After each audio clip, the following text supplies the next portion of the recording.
La maldición de la higuera. Este es uno de los episodios más desconcertantes que nosotros encontramos en los evangelios. Porque lo que se ve aquí a primera vista es una sobrereacción de Jesús contra una higuera que no tenía frutos fuera de temporada. Marcos dice explícitamente en el versículo 13 que no era tiempo de higos.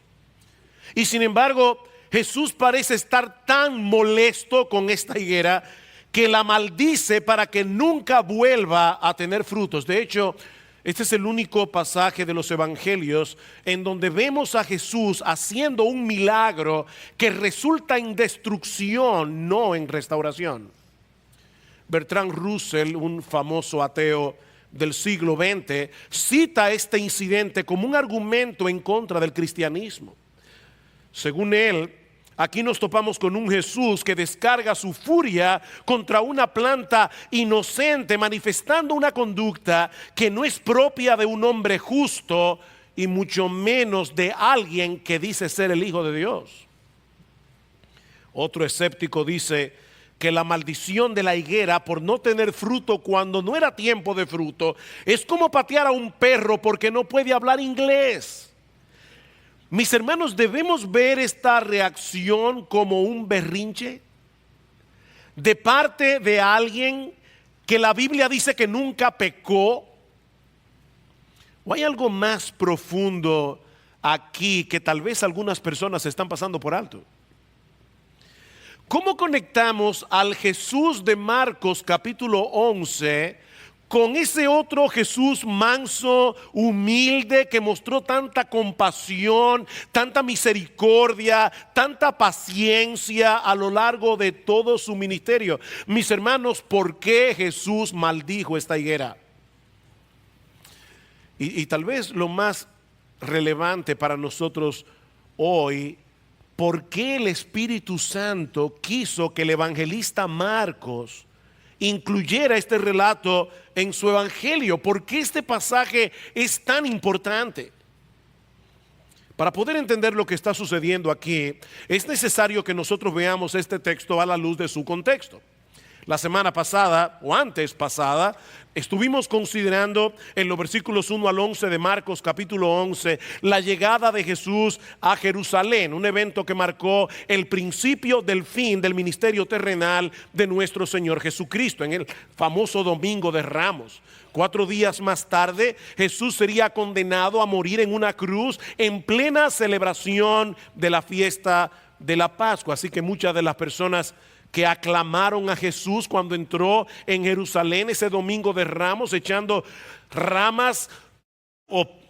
palmas en el camino y los mantos y gritando: Hosana, bendito el que viene en el nombre del Señor. Mis hermanos, esa misma semana iban a pedir a gritos que Jesús fuera crucificado, y el Señor sabía eso. Él sabía que todas esas exclamaciones de alabanza y todo ese fervor religioso no concordaba con la realidad de sus corazones. De hecho, Lucas nos dice en el relato paralelo que en ese momento Jesús lloró sobre Jerusalén. Jesús lloró por la religión vacía y ritualista de su pueblo, por la incredulidad de toda esta gente que, a pesar de todas las aclamaciones que hacían a favor de Jesús, tenían un corazón endurecido. Él lloró por las terribles consecuencias que vendrían sobre Israel por causa de haber despreciado y rechazado a su rey. Y es en ese estado de ánimo que el Señor se retira de Jerusalén ese día para pasar la noche en Betania con sus discípulos. Pero el lunes en la mañana regresan a Jerusalén. Y es entonces cuando ocurre este extraño encuentro con la higuera. Vean una vez más el versículo 12. Al día siguiente, es decir, el lunes en la mañana, cuando salieron de Betania, Jesús tuvo hambre. Era un hombre, era Dios y era hombre. Y viendo de lejos una higuera con hojas, fue a ver si quizá pudiera hallar algo en ella. Pero cuando llegó, no encontró más que hojas, porque no era tiempo de higos. Los árboles de higuera eran muy comunes, eran muy apreciados en la nación de Israel. Sus higos más grandes y maduros se recogen en los meses de agosto y octubre, pero este incidente está ocurriendo durante la fiesta de la Pascua. Así que estamos en el mes de abril. De ahí el comentario de Marcos en el versículo 13 de que no era tiempo de higos. Sin embargo, es importante saber que para finales de marzo, al inicio de la primavera, algunas clases de higueras producen unas brevas comestibles que salen juntamente con las hojas y que los árabes llaman tax. Cuando una higuera tenía muchas hojas en esa época del año, pero no tenía ninguna de esas brevas, era un indicativo seguro de que esa planta iba a ser estéril durante todo el año. Algo no anda bien cuando una higuera está llena de hojas en la primavera, pero no tiene fruto. Eso es un claro indicativo de que la planta está enferma o de que tal vez se está secando por dentro, aunque por fuera parezca que todo está bien. Y eso fue lo que sucedió con esta higuera. Estaba llena de hojas, pero no tenía ningún fruto, dice Marcos. En otras palabras, este árbol prometía mucho, pero en realidad no tenía nada que ofrecer. La fachada se veía muy bien, estaba llena de hojas, pero era completamente estéril. Y Jesús decide convertir esta higuera en una especie de parábola visual, como una imagen profética de lo que iba a suceder con la nación de Israel, algo que era muy usual entre los profetas del Antiguo Testamento. Ellos usaban objetos visuales para transmitir sus enseñanzas proféticas. De manera, mis hermanos, que el Señor está usando la higuera en una forma simbólica para referirse a la nación de Israel, porque esta era una figura que los judíos conocían muy bien. En el Antiguo Testamento, una higuera fructífera era un símbolo de la bendición de Dios, así como una higuera estéril era un fruto de juicio y de condenación. Por ejemplo, en Jeremías capítulo 8, versículo 13, Dios le dice a la nación de Israel por medio del profeta Jeremías que debido a sus pecados, sus vides quedarían sin uvas, sus higueras sin higos y sin hojas. Y el Señor Jesucristo usó esta misma figura en una de sus parábolas para hablar de la futura condenación de Israel. En Lucas capítulo 13, versículos 6 al 9, dice: tenía un hombre una higuera plantada en su viña y vino a buscar fruto en ella y no la halló. ¿Ven la similitud en estos dos pasajes? Y dijo al viñador: he aquí hace 3 años, ¿cuánto tiempo duró el ministerio del Señor? He aquí, hace 3 años que vengo a buscar fruto en la higuera y no la hallo. Córtala, ¿para qué inutiliza también la tierra? Él entonces respondiendo le dijo: Señor, déjala todavía este año hasta que yo cabe alrededor de ella y la abone. Y si diere fruto, bien, y si no, la cortarás después. Lo que el Señor está profetizando en este incidente en Marcos capítulo 11 es que había llegado el tiempo de cortar la higuera. Israel había pasado el límite de la paciencia de Dios. Dice en el versículo 20 que la higuera que Jesús maldijo ese día se secó desde la raíz. Y lo mismo iba a suceder con la nación de Israel por causa de su pecado, por causa de su religiosidad vacía, ritualista, meramente ceremonial. Ahora, hermanos, si nos quedamos en este punto y vemos la maldición de la higuera únicamente en relación a lo que sucedió con el pueblo de Israel hace 2000 años, nosotros hemos perdido la relevancia de esta historia para nosotros en el día de hoy. Cuando Juan el Bautista decía en su predicación en Mateo capítulo 3, recuerdan que el hacha ya está puesta a la raíz de los árboles y que todo árbol que no tiene buen fruto será cortado y será echado en el fuego. Él no se refería únicamente a los judíos. Todo árbol que no dé buen fruto será cortado. ¿Sabes lo que esto significa? que todo aquel que profesa ser creyente, pero no está dando los frutos que evidencian una verdadera conversión, está en peligro de terminar en el infierno, independientemente de la iglesia a la que pertenezca, independientemente de la cantidad de ministerios y de actividades en lo que tú estés envuelto durante el resto de la semana. Estás en peligro de terminar en el infierno. En Mateo capítulo 7, versículo 21, hay uno de los pasajes más duros que nosotros encontramos en el Evangelio. No todo el que me dice Señor, Señor, entrará en el reino de los cielos, sino el que hace la voluntad de mi Padre que está en los cielos. En aquel día, en el día del juicio, muchos me dirán, pero Señor, Señor, ¿no profetizamos en tu nombre? Y en tu nombre echamos fuera demonios, y en tu nombre hicimos muchos milagros. Y entonces les declararé, yo nunca os conocí. ¿Oyeron eso?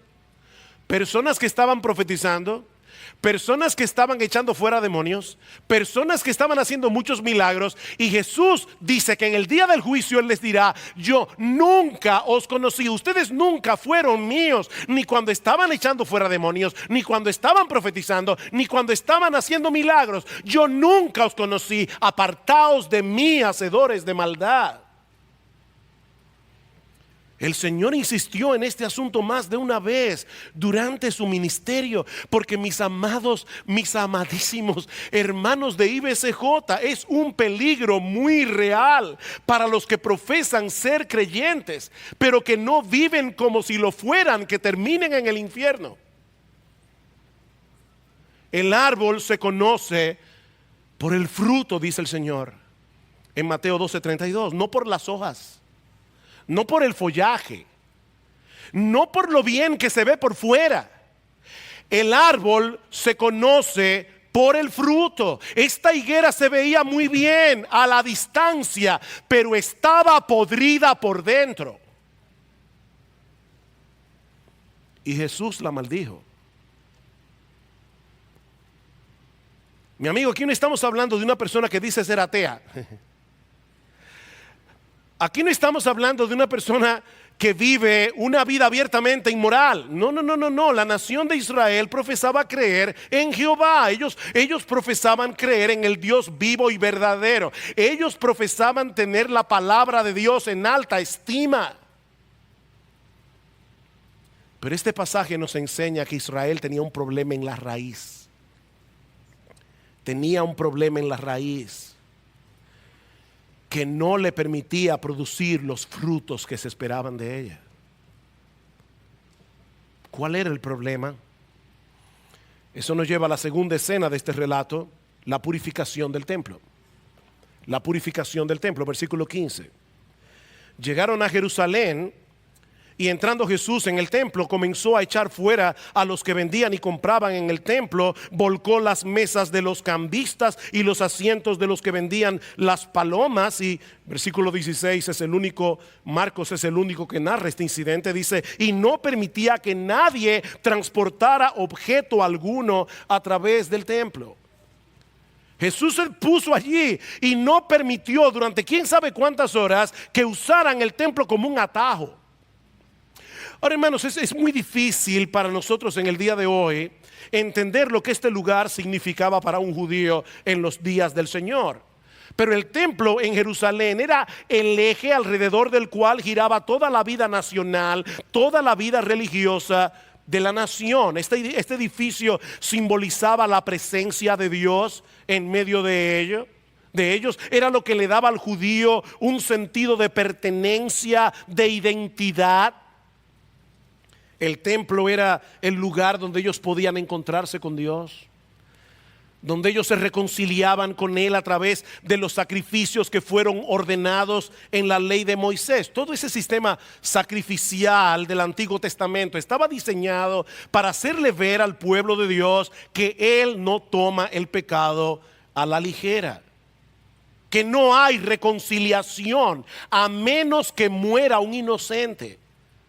La paga del pecado es la muerte, dice Pablo en Romanos capítulo 6, versículo 23. De manera que la existencia misma del templo era un recordatorio de que nosotros no podemos acercarnos a Dios a menos que alguien pague por nosotros las cuentas que tenemos pendientes con su justicia perfecta por causa de nuestros pecados.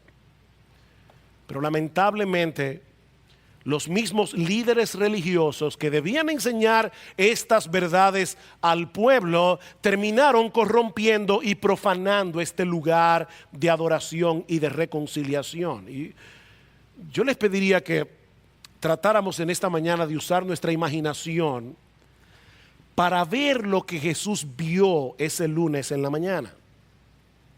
Todo el patio exterior del edificio del templo era conocido como el atrio de los gentiles, porque ese era el único lugar permitido para aquellos que no eran judíos. Dios había hecho provisión para que los gentiles pudieran acercarse a Dios, pudieran acercarse a su casa y conocer al Dios vivo y verdadero.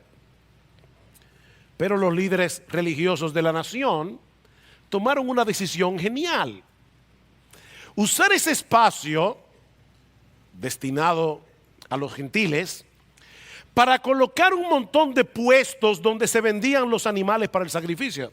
Ahora, recuerden, hermanos, que esa semana se celebraba la fiesta de la Pascua. Generalmente la población de Jerusalén se triplicaba en esos días con los miles y miles de peregrinos que venían de todas partes del imperio a presentar sus sacrificios, el sacrificio del Cordero Pascual. Dice el historiador Flavio Josefo, un historiador judío del primer siglo, que hubo un año en particular durante la fiesta de la Pascua que se vendieron en los atrios del templo 250,000 corderos para el sacrificio. 250,000 corderos en el atrio del templo solo en esa semana. Ahora imagínate el templo de Dios, el atrio de afuera. Imagínate la gente, el gentío, la bulla, cada cual tratando de atraer a los clientes con un mejor animal, con una mejor oferta, y todo eso con la agravante de que los sacerdotes eran los dueños de la mayoría de esos puestos de venta. Era un negociazo. El templo parecía cualquier otra cosa menos un lugar de adoración donde se invitaba a todo el mundo a venir a la presencia del Señor. Y es esto lo que provoca la indignación de Jesús. Vean el versículo 17. Y les enseñaba diciendo: ¿no está escrito, mi casa será llamada casa de oración para todas las naciones? Pero vosotros la habéis hecho cueva de ladrones. A propósito, el Señor está citando aquí dos pasajes del Antiguo Testamento. Estas no son sus propias palabras. Él está diciendo: ¿ustedes no leyeron lo que está escrito en su Biblia? En la palabra que ustedes dicen honrar, en la Biblia que ustedes dicen tener en alta estima. ¿Ustedes no leyeron en Isaías capítulo 56 versículos 6 y 7 donde se anuncia explícitamente que el propósito del templo era atraer a personas de todo el mundo para que conocieran al Dios vivo y verdadero? ¿Ustedes no leyeron eso? Cuando Dios llamó a Abraham para hacer de él una gran nación, en Génesis capítulo 12, ¿qué le dice el Señor? Yo te he llamado para hacer de ti una gran nación y a través de esa nación bendecir a todas las familias de la tierra. Israel nunca estuvo supuesta a ser una nación exclusivista, sino el instrumento a través del cual el nombre de Dios sería dado a conocer a todas las naciones. Pero Israel perdió de vista su razón de ser como pueblo de Dios, al punto de convertir el patio de los gentiles en un mercado. Y es interesante lo que hace Jesús aquí, porque había una creencia popular en los días del Señor de que al llegar el Mesías, él iba a expulsar a todos los extranjeros del templo. El exclusivismo de Israel. Pero ¿qué hace Jesús? Exactamente lo contrario. Él expulsa a los judíos del atrio de los gentiles para dar acceso a gentiles como tú y como yo. Mi casa será llamada casa de oración para todas las naciones. Ahora, el otro pasaje que Jesús está citando aquí se encuentra en el capítulo 7 del libro de Jeremías. Y mis hermanos, este es un texto que nosotros debemos mirar con mucha atención, porque abre una ventana que nos ayuda a ver con más claridad qué fue lo que llenó de tristeza y de indignación el corazón de Jesús en ese día. El profeta Jeremías había estado proclamando un mensaje de juicio contra la nación de Israel por causa de sus pecados. Israel será invadida por los babilonios y el pueblo será llevado al exilio. Ese era el mensaje básico del profeta Jeremías. Pero ellos entendían que eso no podía suceder porque el templo del Señor estaba en medio de ellos. El templo del Señor se había convertido en una especie de resguardo, en una especie de talismán que los protegía del castigo de Dios.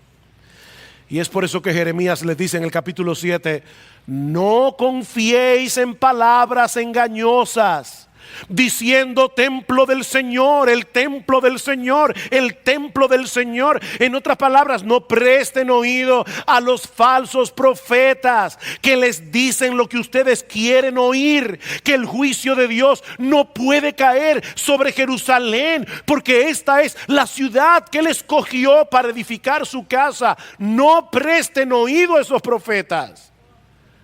He aquí vosotros confiáis en palabras engañosas que no aprovechan para robar, matar, cometer adulterio, jurar falsamente, ofrecer sacrificios a Baal y andar en pos de otros dioses que no habíais conocido. Vendréis luego y os pondréis delante de mí en esta casa que es llamada por mi nombre y diréis, ya estamos salvos, para luego seguir haciendo todas estas abominaciones. Ustedes van a seguir viviendo como les da la gana y entonces vienen el sábado aquí al templo de Jehová y piensan que ya por eso van a escapar del juicio de Dios. Y ahora es que Jeremías pregunta, ¿se ha convertido esta casa que es llamada por mi nombre en cueva de ladrones delante de vuestros ojos? ¿Qué es lo que Jeremías está diciendo aquí? La ciudad de Jerusalén estaba rodeada de cuevas que los ladrones aprovechaban después de cometer sus fechorías para escapar del brazo de la justicia. Y lo que Jeremías está diciendo es que eso era exactamente lo que los judíos estaban haciendo en el templo. Y es lo que Jesús está diciendo a los judíos de su época. Ustedes se están escudando detrás de sus rituales, se están escudando detrás de sus ceremonias para protegerse del castigo de Dios y seguir viviendo como les diera la gana. Habían convertido el templo en una cueva de ladrones. Y eso nos lleva de vuelta, mis hermanos, a la maldición de la higuera.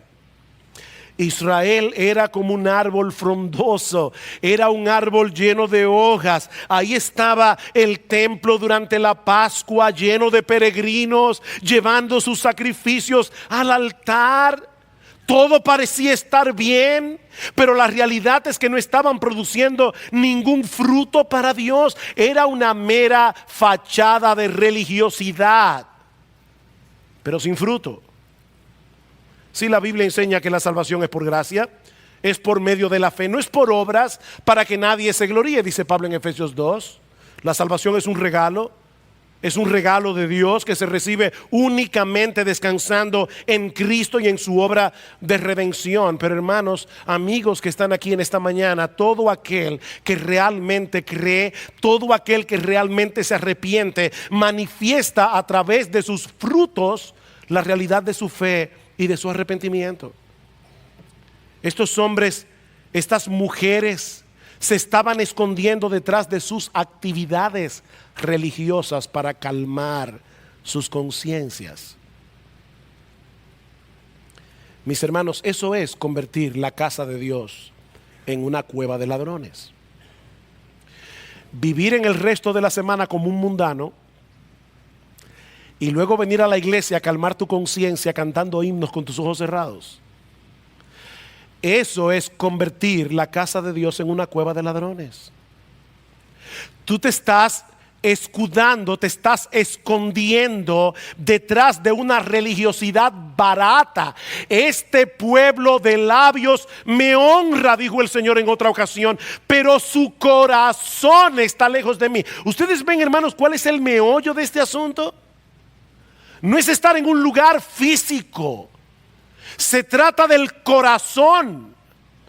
Estas personas estaban en el lugar correcto, diciendo las palabras correctas, trayendo los sacrificios correctos, pero su corazón estaba dañado. Su corazón estaba dañado. Y por favor, que nadie, absolutamente nadie, piense en este lugar en el día de hoy que está exento de ese problema por más años que tenga siendo miembro de esta iglesia. Porque este pasaje nos presenta una seria advertencia sobre la posibilidad de parecer un creyente sin serlo. Estar lleno de hojas y no tener fruto. Mis hermanos, ¿se puede tener una mera apariencia de piedad? Dice Pablo. ¿Recuerdan en 2 Timoteo capítulo 3? Versículo 5 dice Pablo: Timoteo, habrá hombres que tendrán apariencia de piedad, pero negarán la eficacia de ella. Lo que Pablo está diciendo aquí es que la piedad es eficaz. O sea, la verdadera piedad hace algo. Si los frutos no concuerdan con la piedad que tú profesas con tus labios, entonces es una piedad ineficaz y es una piedad peligrosa. Pablo le dice: Timoteo, debes evitar ese tipo de personas. Cuídate de ellas, Timoteo, porque destruyen a otros mientras se destruyen a sí mismos.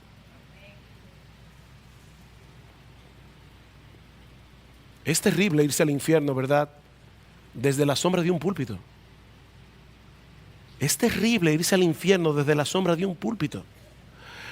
La piedad que no produce nada es peligrosa, hermanos, porque engaña al que lo posee, al que posee ese tipo de piedad, creyendo que es lo que no es, y se convierte en un foco de infección para todos los que están a su alrededor y ven su vida y piensan que lo que tú estás viviendo es el cristianismo. Eso es un foco de infección. A estos evita, dice Pablo.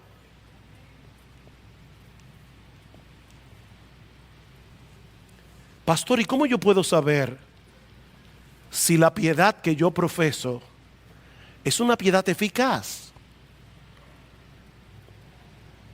O para usar el lenguaje de este pasaje, ¿cómo puedo darme cuenta si yo soy una higuera que solo tiene la apariencia de estar bien?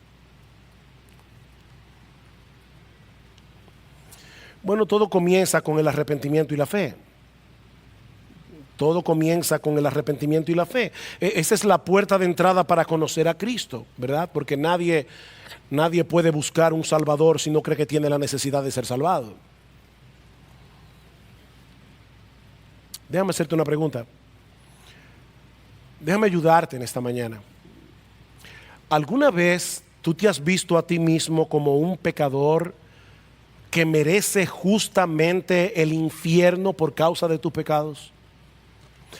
Porque si no es así, tú no eres cristiano. Recuerden lo que decíamos la semana pasada: la iglesia es la única institución del mundo que tiene como requisito para ser miembro de ella que hay que ser pecador. Si tú no crees que eres pecador, tú no eres cristiano. Oh sí, pastor, yo lo sé, yo sé que yo merezco el infierno. Muy bien. Ahora déjame hacerte otra pregunta. ¿Tú te has arrepentido de tus pecados? ¿Tú has venido delante de Dios reconociendo tus pecados como pecado? No como faltas, no como errores, no como debilidades, como pecados, como transgresiones de la ley de Dios. Y le has pedido a Dios que te perdone de ellos y que desarraigue esos pecados de tu corazón. O déjame hacerte una pregunta más crucial.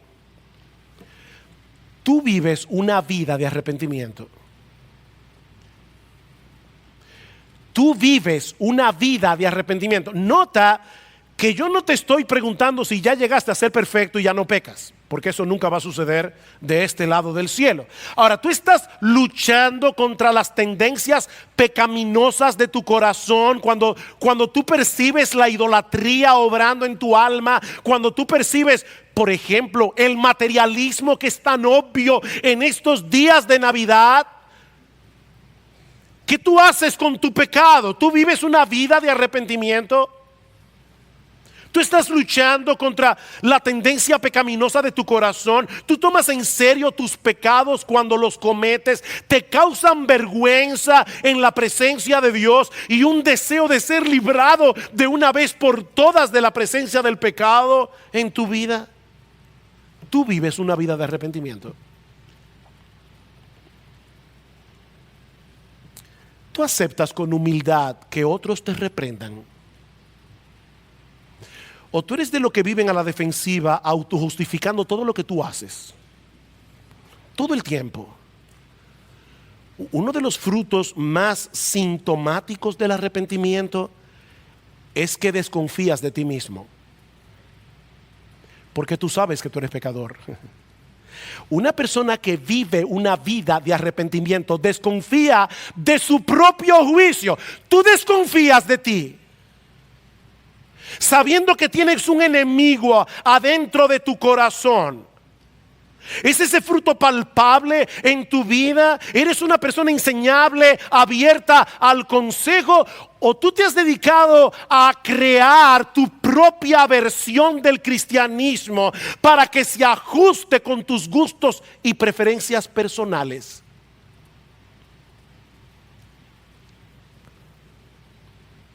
Sí, hermano, créame, este es un mensaje que no es fácil de oír y no es fácil de predicar. Pero nosotros vamos a dar cuenta a Dios por vuestras almas.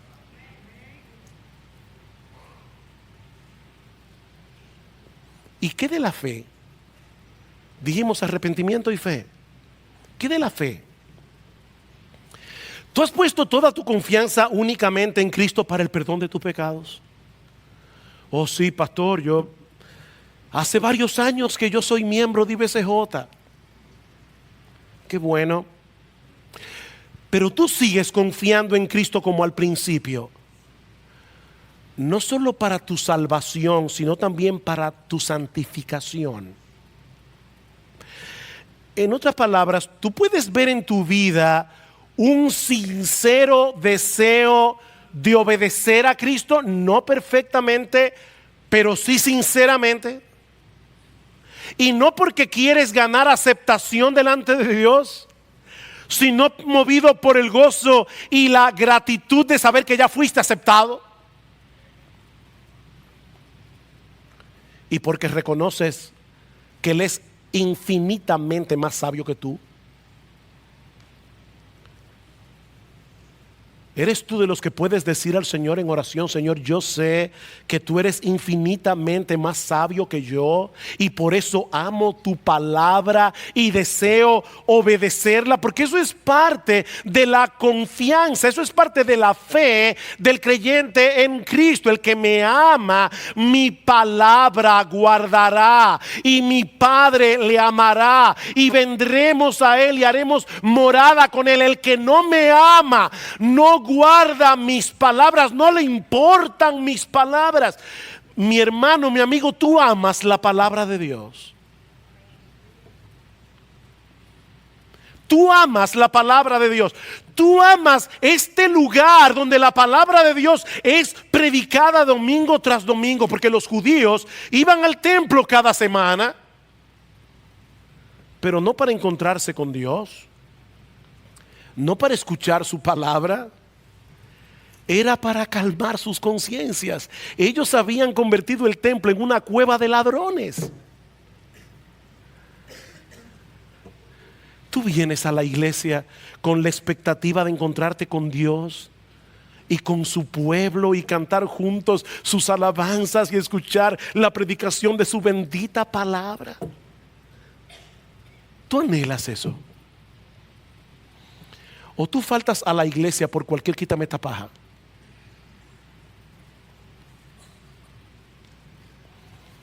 Déjame aterrizar esto un poco más. En la providencia del Señor, este próximo domingo es 25 de diciembre. No hay que ser muy inteligente para saber que el sábado es 24. Y el próximo es 1 de enero. Es decir, que la noche anterior es 31. Honestamente, mi hermano, de verdad, con honestidad delante de Dios, ¿tú estás planificando las cosas que vas a hacer estos 2 próximos fines de semana para poder estar en la casa de Dios en su día?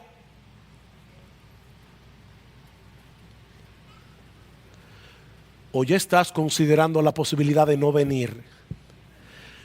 Porque en el fondo es más importante para ti lo que se hace el 24 y lo que se hace el 31.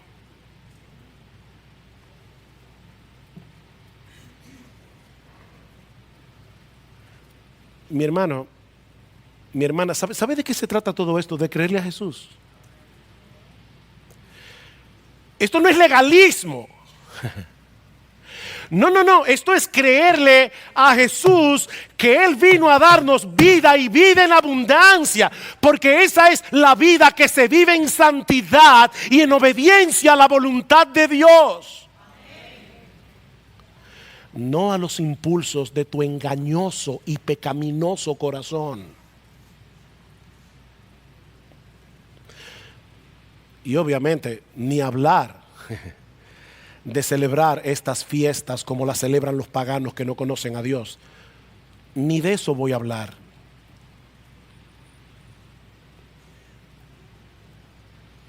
Los mandamientos del Señor no son gravosos, dice 1 de Juan capítulo 5 versículo 3. Los mandamientos del Señor no son gravosos. Lo que es gravoso es el pecado que mora en ti y en mí, en mi corazón también, que nos hace tan difícil obedecer a Dios y hallar el gozo que solo se encuentra en la obediencia. No son los mandamientos lo que son gravosos, es la pobredumbre de tu corazón y del mío. Los mandamientos de Jehová son rectos, dice el salmista, y precisamente por eso alegran el corazón. Alegran el corazón. ¿Tú crees eso? ¿O tú eres de los miles y miles que asocian la palabra santidad con santurronería desabrida, apagada, aburrida? Cuando tú dices la palabra santidad, ¿cuál es la imagen que viene a tu mente? ¿Es la de un santurrón? ¿O es la de un hombre feliz?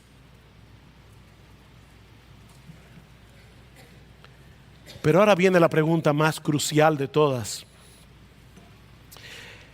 ¿Es perceptible para las personas que te rodean que con el paso del tiempo te pareces cada vez menos a ti y cada vez más a Jesús?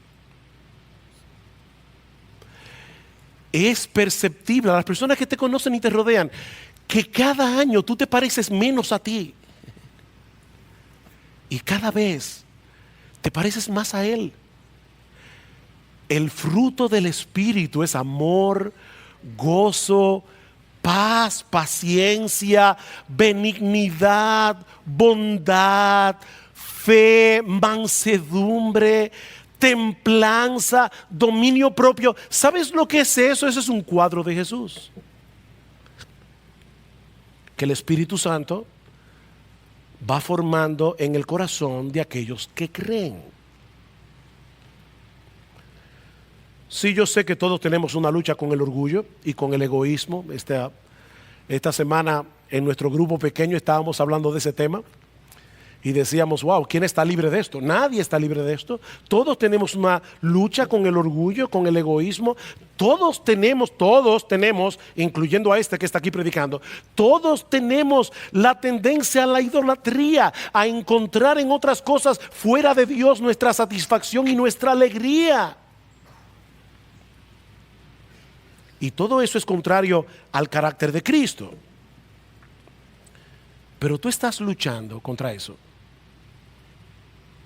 Tú estás tratando de identificar dónde el egoísmo, el orgullo, la idolatría se está manifestando en tu corazón y estás luchando contra todas esas características de tu viejo yo, todo eso que te hace parecerte más a ti y menos a Él.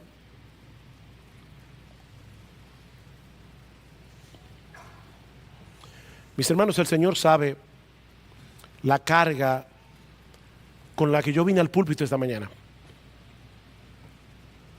Porque amo esta iglesia. Porque no quisiera que ninguno aquí se esté autoengañando, creyendo que es lo que no es.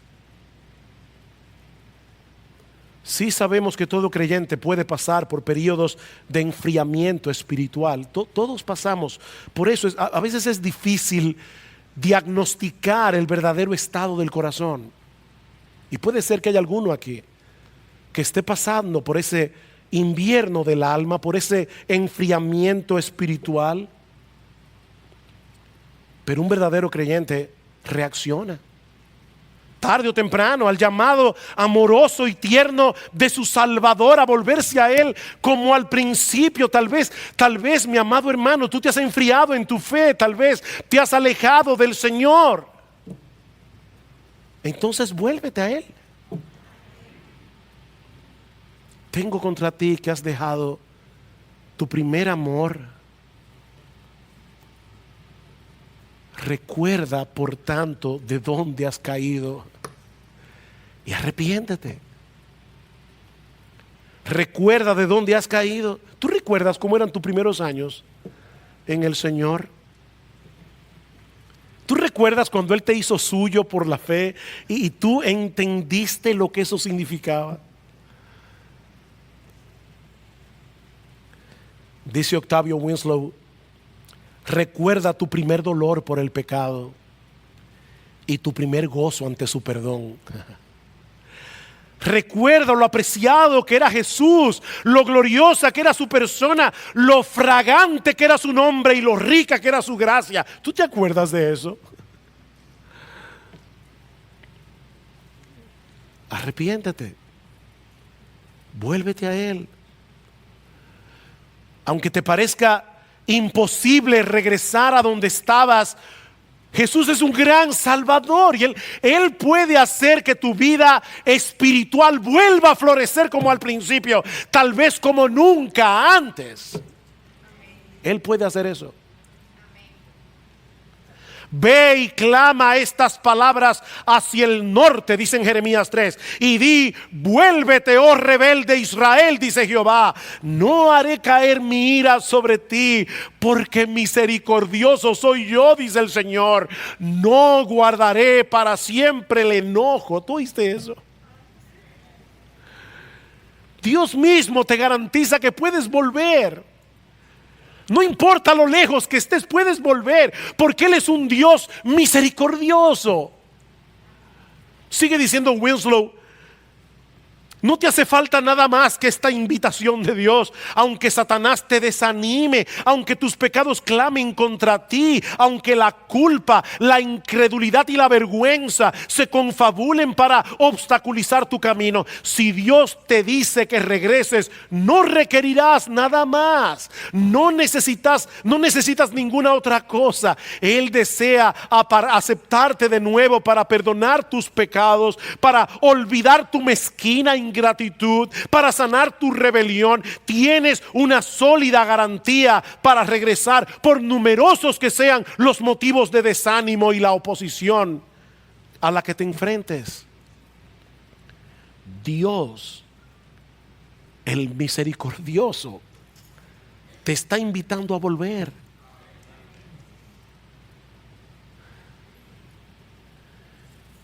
Examina, mi hermano, el estado de tu corazón. Examina el estado de tu corazón. Y al hacerlo, no dejes a un lado el evangelio. No dejes a un lado el evangelio, porque independientemente del estado en que se encuentre tu alma delante de Dios, la salvación sigue siendo solo por gracia, solo por Cristo y solo por medio de la fe. ¿Saben cuál es la parte más irónica de esta historia en Marcos 11 y la más extraordinaria? ¿Cuándo ocurrió la maldición de la higuera? El lunes en la mañana. El Señor fue arrestado el jueves en la noche. Fue juzgado apresuradamente en la madrugada del viernes y crucificado en la mañana durante la fiesta de la Pascua. Así que, sin darse cuenta, los líderes religiosos de la nación contribuyeron al cumplimiento del plan redentor de Dios a través de la muerte de nuestro Señor Jesucristo. Ese plan simbolizado en todos esos corderos que por siglos habían sido sacrificados en el altar. Y de esa manera, al matar a Jesús, se puso punto final a todo el sistema sacrificial del Antiguo Testamento, porque con una sola ofrenda Él hizo perfectos para siempre a los santificados. En otras palabras, mis hermanos, al matar a Cristo, estos hombres apresuraron la muerte de la higuera. Pero allí se abrió un manantial de perdón que sigue abierto hasta el día de hoy.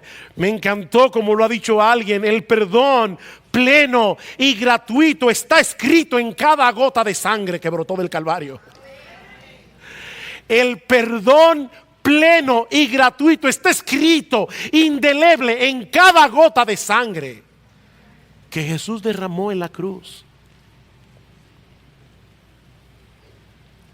Mi amigo, no son rituales en un templo lo que necesitas para ser salvo.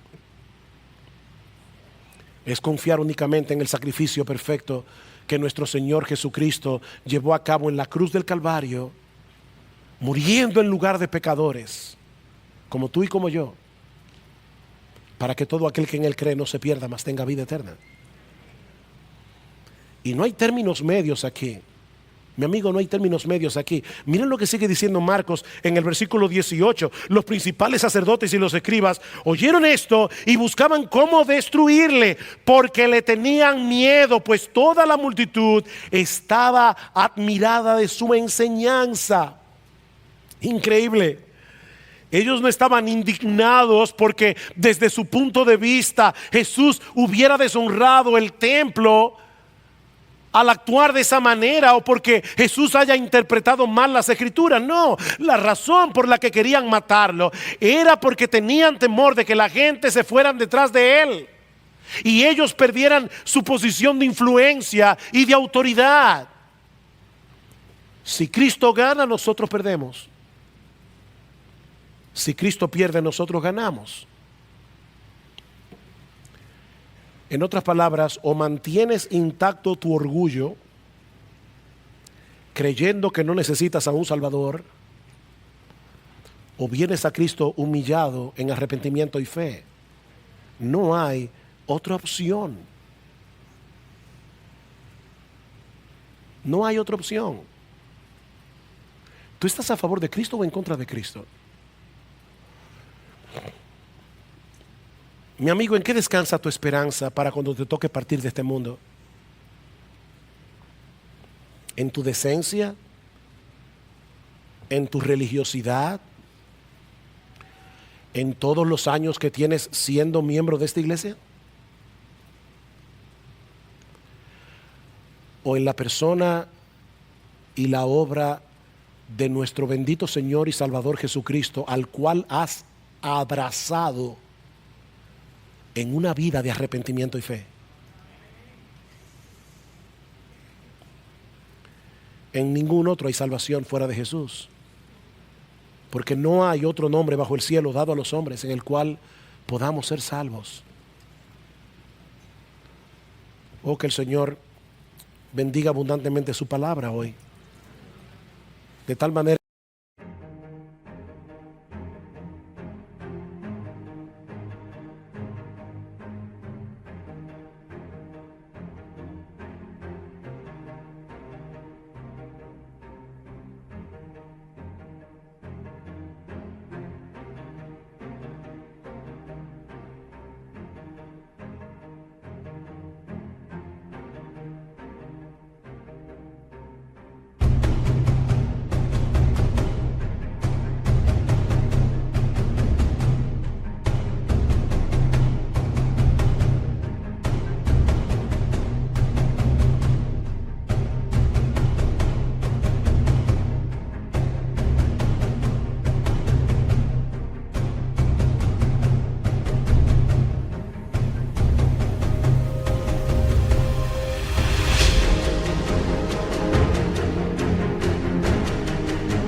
que muchos vengan a refugiarse en la gracia de Dios en Cristo para obtener gratuitamente el perdón de todos sus pecados y el don de la vida eterna.